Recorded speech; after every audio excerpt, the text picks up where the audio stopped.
بسم اللہ الرحمن الرحیم۔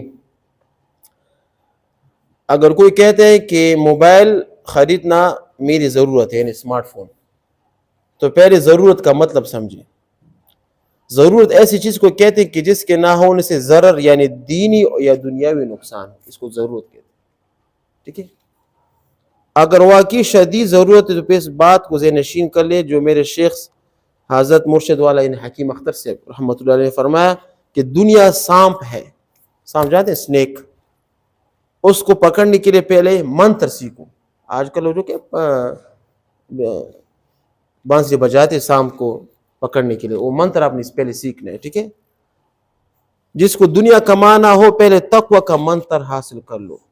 جس کو دنیا کمانا ہو پہلے تقوی کا منتر حاصل کر لو، پھر دنیا آپ کو کوئی نقصان نہیں پہنچائے گی۔ مطلب یہ کہ تقوی حاصل کرو، تقوی کو سمجھو، تقوی پر عمل کرو اور مجھے دیکھو۔ جو شخص دولت کو اللہ تعالیٰ کی نافرمانی میں خرچ نہیں کرتا وہ متقی ہے۔ جو شخص دولت کو اللہ پاک کی نافرمانی میں خرچ نہیں کرتا وہ کیا ہے؟ متقی ہے۔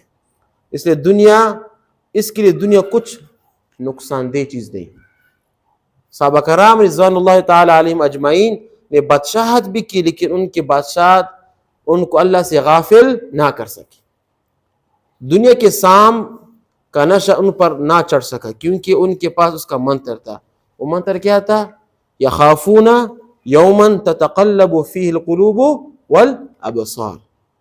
ٹھیک ہے، سورۃ نور کی آیات ترجمہ ہے، وہ اس دن سے ڈرتے رہتے ہیں جس میں دل اور نگاہیں الٹ پلٹ کر رہ جائیں گی، یعنی قیامت کے دن۔ ٹھیک ہے، صحابہ کرام روزے قیامت کے پیش سے ڈرتے تھے۔ ٹھیک ہے،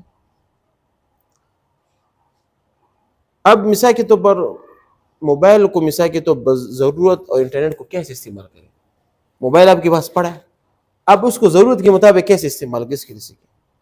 اگر نفس و شیطان کے چکر سے بچنا چاہتے تو موبائل، کمپیوٹر، انٹرنیٹ تنہائی میں ہرگز استعمال نہ کریں۔ ٹھیک ہے، گھر والوں کے سامنے استعمال کریں اور اسکرین اس طرح رکھیں کہ جس پر دوسرے کی نظر پڑ سکے۔ اب اگر ایسی ایپ ہے، ایپ جانتے ہیں، اپلیکیشن آ گئی جس کے ذریعے موبائل میں صرف مخصوص آپشن ہی چلتے ہیں، اسے کمپیوٹر جاننے والے دیندار شخص سے سمجھ لیں۔ اس لیے اپنے بچوں کے لیے اس کا استعمال والے آپشن کے علاوہ باقی سب پر کسی اور سے پاسورڈ لگوائیں، جو صرف وہی کھول سکتا ہے جو وہ خود نہ لگائیں۔ ٹھیک ہے، مثال کہ ایسے ایپ ہے نا کہ اگر یہ ایپ استعمال کرے تو یہ گانے بجانے اس پر پاسورڈ لگاؤ۔ ٹھیک ہے، صرف ایسے ایپ استعمال کرو کہ اس کو مثال کے طور پر فائدہ حاصل ہو، اس کو چھوڑو۔ ابھی کتنا آسان ہے، اپنے بچوں کو مثال موبائل دیتے ہو نا تو ایسے اس پر پاسورڈ لگا دو۔ ٹھیک ہے، آپ آج کل ایپ پاسورڈ لاک موجود ہے، ایپ لوگ ایک پاسورڈ لگا دو تاکہ وہ بچے اس کو نہ کھول سکے۔ ٹھیک ہے، وزیر کمپیوٹر انٹرنیٹ پر مجبوراً سرچ کرنا ہو تو کروم ویب سٹور، کروم جیسے سافٹ ویئر استعمال کریں۔ کروم، ٹھیک ہے، گوگل کروم کیا ہوتا ہے؟ اس کا فائدہ یہ ہوگا کہ تصویر چھپ جائے گی، اگر یہ نہ ہو سکے تو اسکرین سائز کو بالکل چھوٹا کر رہے تاکہ تصویر واضح نہ ہو سکے۔ اس طرح بچنا آسان ہو جاتا ہے۔ کہتے ہیں کہ یہ جو ہوتا ہے نا گوگل، اس میں مثال کے طور پر فحاشی نہیں ہوتی۔ اب اس کے علاوہ اور جو مثال کے طور پر سرچ اسکرین ہے نا، اس میں وہ کہتے ہیں ایڈس آتے ہیں، ایڈس پہ عورتوں کی تصویر آتی ہے، یہ نقصان دہ ہوتی ہے۔ ٹھیک ہے، اس کے علاوہ یہ ہے نا مثال کے طور پر اگر موبائل آپ کے پاس پڑا ہوا ہے، ٹھیک ہے، خواہ مخواہ بچے ضد کر رہے ہیں تو اس موبائل میں کیا دن مثال کے طور پر تلاوت ڈال دو، ٹھیک ہے، یا مثال کے نعت ڈال دو۔ چھوٹوں بچوں کو مثال کے طور کہتے ہیں گیمز نہیں دینے بچوں کو۔